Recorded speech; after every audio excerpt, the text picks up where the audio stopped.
There's a presentation, Kyle. Of course there's a presentation. Let me tell you, gamers, about how I became a world champion of Warhammer this weekend.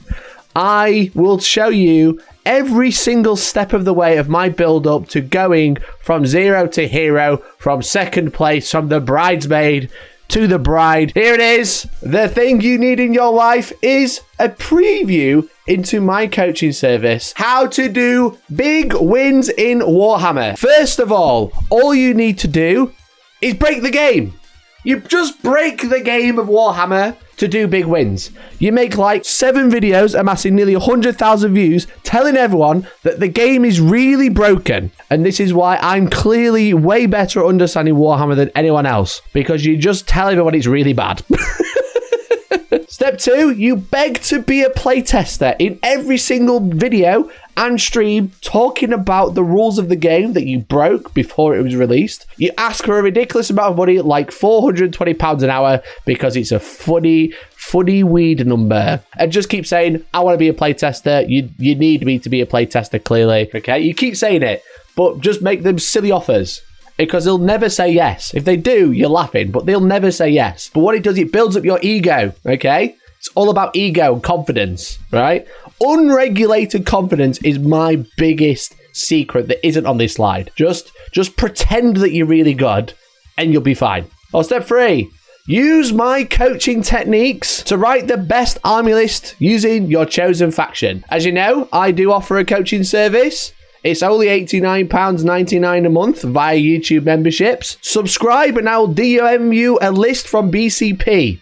Now, that is a very important step you've got to realise, okay? You've got to sign up to my coaching service today, and then I'll DM you a list from BCP. But you can become a member at any level, and I will help you in our Discord, which is free to join. But if you want to talk to me, you can become a member for as little as £2 a month, so consider becoming a member today. Now, this one is a very important step. This is utilising the coaching that I've taught you already. All you do is go on to BCP and look at this beautiful man. Look at this beautiful man!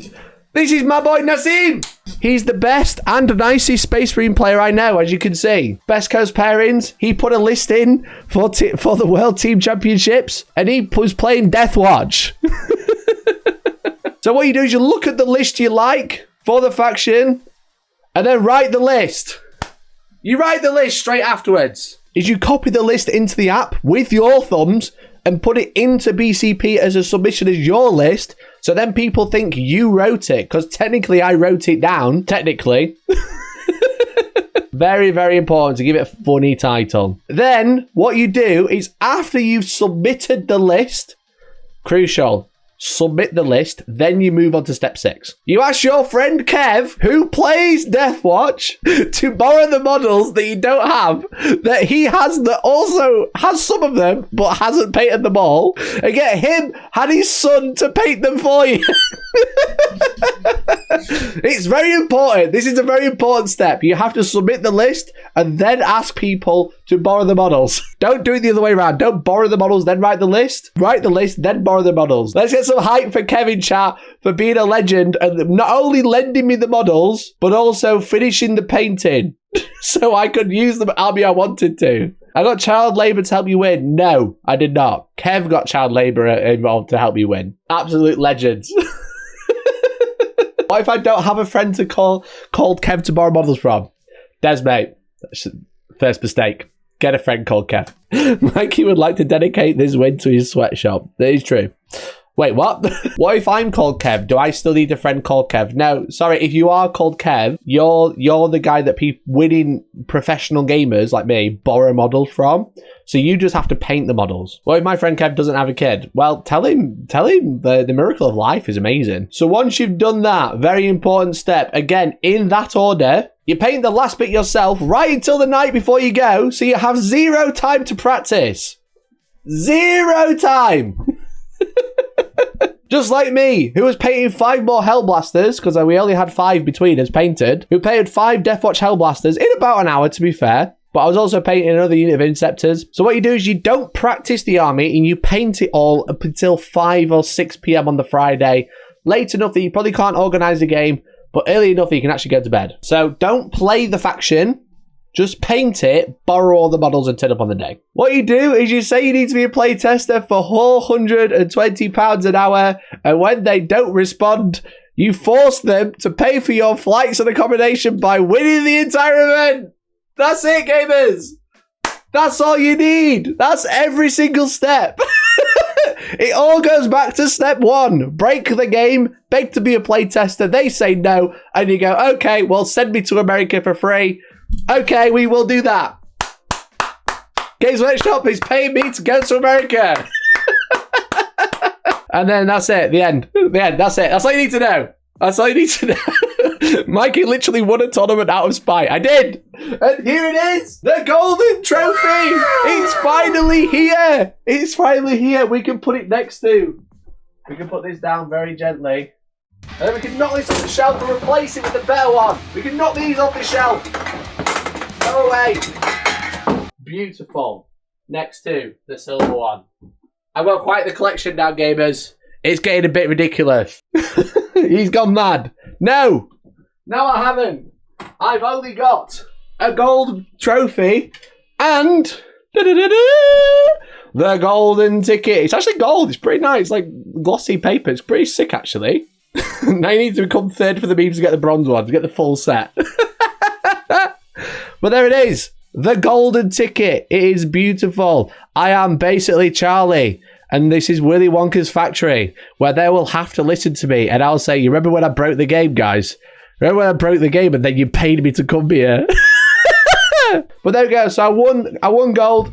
I won a golden ticket, which is basically the Warhammer World Championships, or the World Championships of Warhammer, that is run by Games Workshop in November at Atlanta, Georgia. And essentially what this is a free ticket to enter, but Games Workshop have been very kind to also pay for the flights and the accommodation for running the event there. So thank you very much to Games Workshop for allowing me, well, Warhammer World Events team specifically. Thank you very much to the Warhammer World Events team for allowing me to come and play and let me win this. And thank you to all my opponents, which we will go over very soon. Does that look cool? So every time I zoom in for a meme, I'm like, World Championship of Warhammer, me. Look at it. Look at it. Oh, it looks good. Oh, it looks so good. But anyway, whilst I didn't write the list, again, shout out to Kev for helping me with the models. That's the main important one. And shout out to Nassim for writing a good list that I could steal like 3 days before. Let me tell you about my actual list. Black Spear Task Force. So it's running Deathwatch. It's still technically Space Marines. It still counts. I've only played Space Marines since 2017 in an event. But essentially, it's a Space Marine list. But the Space Marines are on crack. And the Space Marines are also Grey Knights. But they're also better Grey Knights because they're better in combat. But they're also really good at shooting. It's like all the good stuff that you have in a Space Marine list. And then it's like way better. RIP Landspeeders. Mate, I don't know if you noticed the t-shirt I'm wearing now. And the t-shirt I was wearing when I won. But I was wearing the same blue Firstborn t-shirt that we tore up on stream the other day. I did it for them. I did it for them. Deathwatch are quite unique because they have a lot of stratagems that are very similar to GSC, where you choose 2 units for each stratagem, 2 kill team units anyway, or one other unit, one of the Astartes units. All their stratagems are hyper efficient. 3 of the 6 stratagems are all make your guns better, and it's all the ammo types. You've got the anti-infantry 2+, anti-monster 5+, Kraken rounds, which is the increased range by 6 inches and giving additional AP. And then you've got give yourself ignores cover and assault weapons, which is pretty fun game. There's another one which is basically teleportarium. The teleportarium essentially is pick up to deep strike. So you pick up 2 kill teams or 1 other unit at the end of the opponent's turn, and then you can deep strike them the next turn, which is obviously really good because you essentially don't have to pay for a drop pod. You have a free one in a stratagem. They've got Armor of Contempt, which is obviously nice. They've got Adaptive Tactics, which is the put yourself into a doctrine. Because like Gladius, they have doctrines. You trigger them once per game, and it lasts for a battle round, and it's for your entire army. Rather than Heavy, Tactical, and Assault, which is, you know, the Gladius ones, they have the entire army has sustained hits. Okay, cool. The entire army has lethal hits. Okay, cool. Or the entire army has precision on a critical hit roll, or a hit roll of a 6. Okay, cool. Would you rather advance and shoot, which is very good, obviously, or would you rather sustain hits army-wide in shooting and combat? Which strategy do you use the most? The strategy I use the most is probably, I definitely use teleport turn 1 every game. And then that was the one, a lot of people had Vect, so like Calidus Assassin, the Watchmaster as well. They have the ability of when your opponent uses a stratagem, you increase the cost by 1. Pretty much everyone increased the cost of Teleportarium by 1. And then I just spam Kraken rounds for the AP and the extra range. So the Watchmaster, he's got Tome with the Exoclade, so he can once per battle choose 2 units for Oath of Moment, because even though you Death Watch, you still have Oath of Moment. It's so good. It's so stupid. And also, while he's leading the unit, leading a unit, which he will, because it's the only unit he can attach to, shoot and declare a charge in a turn which you advanced or fell back. So even though you don't have the doctrine of like fall back and shoot, one unit can, which is quite nice. Once a battle, after your opponent uses a stratagem, if he's on the battlefield, you can use the ability, and then until the end of the battle, increase the command point cost by 1 for a stratagem, which is obviously really good, and it's really good against things that makes command points or stratagems free, because if you increase the cost of something because of the ordering of how modifiers work, if you've got a stratagem that costs 2 CP, and you use it with a captain, with rights of battle, it becomes 0 CP. If you use Vex or similar, like Calidus Watchmaster, Vex from Drakari, etc., and increase the cost by 1, even when the captain makes it cost 0, you set the 0 first and then add 1. So when you force the cost increase, even if you can use a stratagem for free, it still costs at least 1, which is very good. And there's actually a point where one of my opponents, a Space Wolf player, had 2 versions of this ability, so he could double Vect 1 stratagem. So even if I used it for free, it becomes 2 CP straight after, which is really brutal. So like that's the Watchmaster. So obviously double Oath of Moment once per game, which is really good, and then gives the unit advanced charge, shoot, etc. And he was attached to a unit of veterans, and I had another 2 units of 10 veterans. So veterans are really good. They're 100 points for 5, and they can take 4 weapons per 5, which is very funny. So like the frag cannons are insanely good. They're like rapid fire and blast, which is really good. They're only 18-inch range, so rapid fire is 9 inches.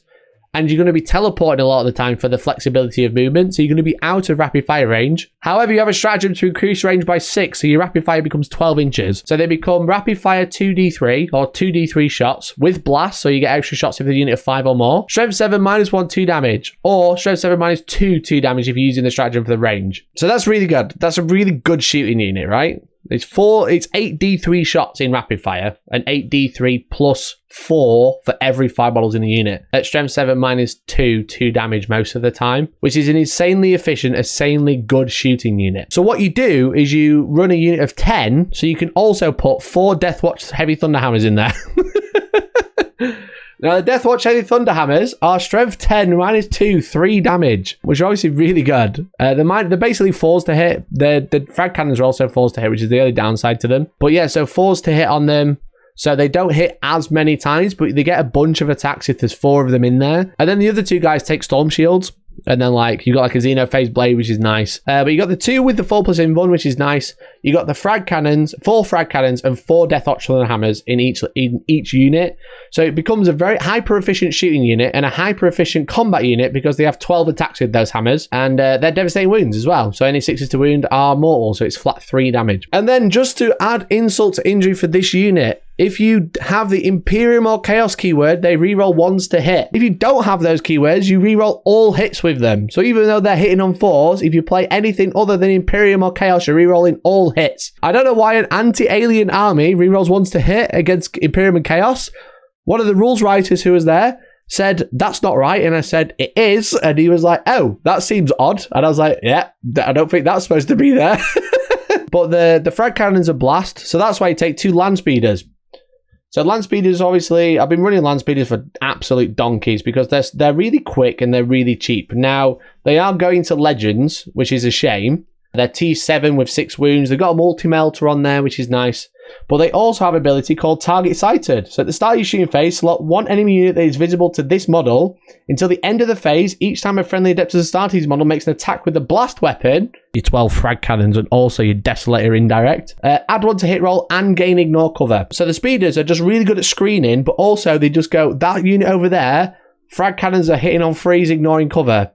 Or that unit over there, Desolators are getting +1 to hit. Bear in mind, if Desolators stand still, they ignore the penalty for indirect, so they all hit on 3s or 2s with the Sergeant.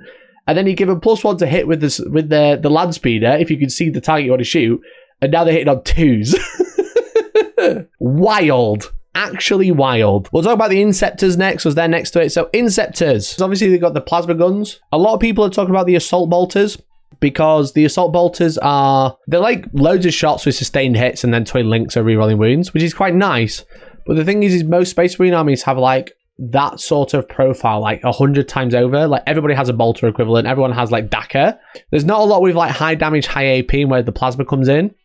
So having 2 units, these are really good because they deep strike, and if they deep strike, they can land over 3 inches rather than 9, but they can't charge afterwards. So they can deep strike 3 away, which is obviously really good at grabbing objectives. It's really good for bullying home objectives and trying to get like capture enemy outpost.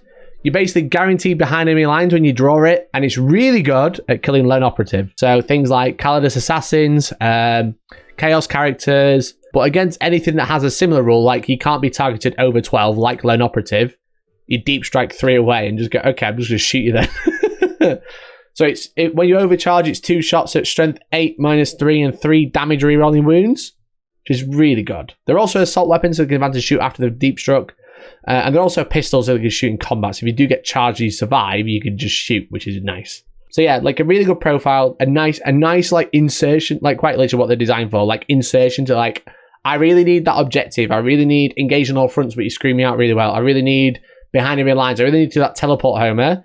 You just go, there they go. Enjoy.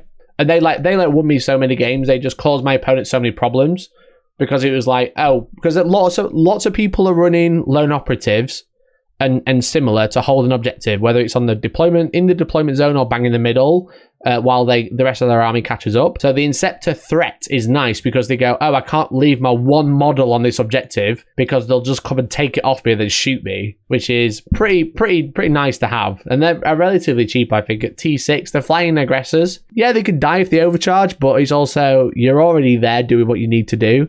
You usually kill the one model or the very small unit on the objective. Hopefully one guy survives, you take an objective off them. The thing that I wasn't looking at, which Nassim was, this is the real big yoik, is this.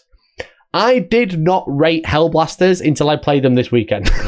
I was like, Hellblasters, cringe. Okay? Played against a couple of Hellblaster units, mega cringe. However, I've only played against or tested with Hellblasters in Gladius, which is, it's fine. You can give them Bolt Discipline, which is cool. You can walk them on an edge of a board. You can shoot.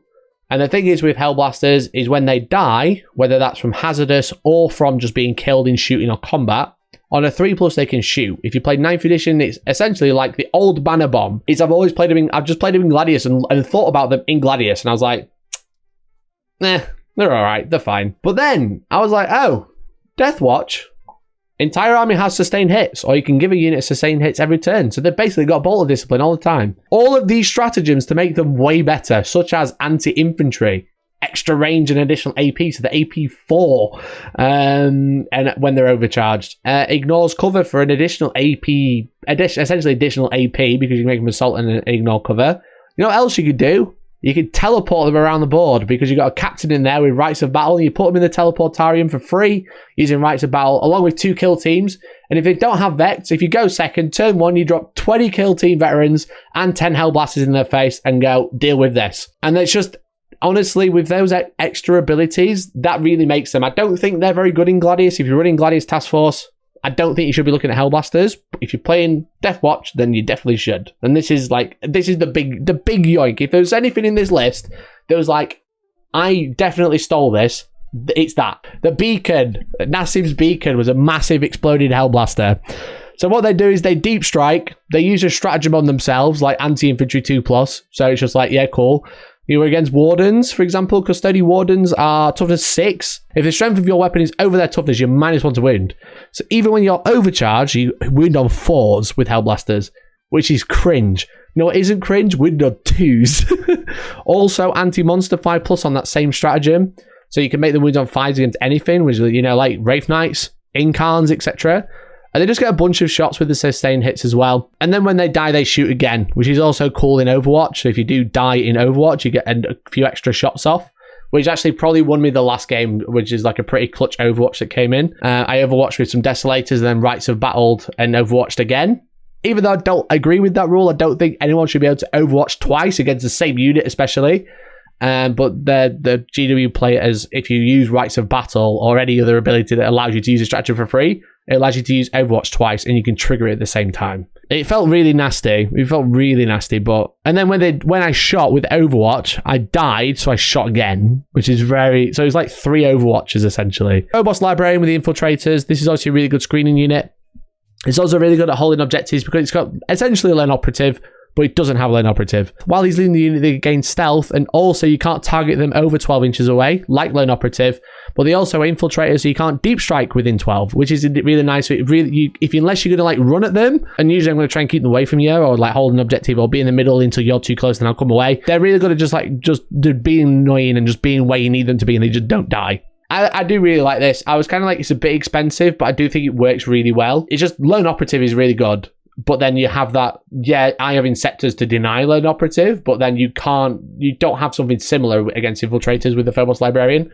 And then the final one, 10 Desolators. Don't leave home without them. Never, ever. They are so hyper efficient. Super crack. So they've got rocket launchers, and then they've got all the indirect, which obviously ties up with the land speeders, giving them ignores cover, even if they've moved and +1 to hit. And if they stand still, they ignore cover anyway. They ignore the penalty for firing indirect, and they get +1 to hit as well, so they're hitting on 2s. But it's mostly for the frag cannons, that, to be honest. But it's nice to have.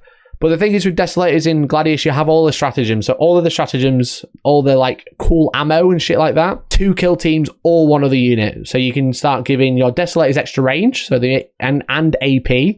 So you can make your indirect 42-inch range, which means you outrange any other Desolator unit on the board. Anti-infantry 2+, so all your indirect actually does something against tough targets like Custodes that I played twice on the Sunday. You can go, okay, you've got 2-up save because you've got like Armor of Contempt, or you're in cover and I've not got ignore cover and something. But here's 25 armor saves because I've got indirect that wounds on 2s and hits on 2s. And then obviously they got anti-monster.